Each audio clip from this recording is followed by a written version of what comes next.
რამოდენიმე პირდაპირ ეთერით ჩაწერა სადაც ჩემი სხვადასხვა გვერდებიდან, მაგრამ სიგნალი ჩამიხშეს, მაგრამ ვიდეოს სახით მაინც გეტყვით ჩემს სათქმელს, მაგრამ მანამდე წყლუკიანს მოусმინეთ. ერთად პარლამენტში ეს ლომჯარია ჩვენს ქვეყანაში ერთ-ერთი კონკრეტული ელჩის რჩევით აირჩია მაშინ ოცნებამ სახალხო დამცველად.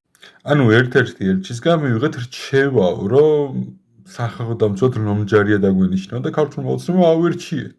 დღესაც კი ვერ ბედავთ სიმართლის თქმას, აი ეს არის სიმართლე, რომ ეს ერთ-ერთი ელჩი იყო კელი დეგნარი და მისგან რჩევა არ იყო ეს. მე გეუბნებით, რომ ეს იყო მისი მხრიდან თქვენთან მიმართებაში მოთხოვნა და სანამ რაღაც კომისიებს შექმნით, ჯერ სიმართლის თქმის უფლება მოიპოვეთ.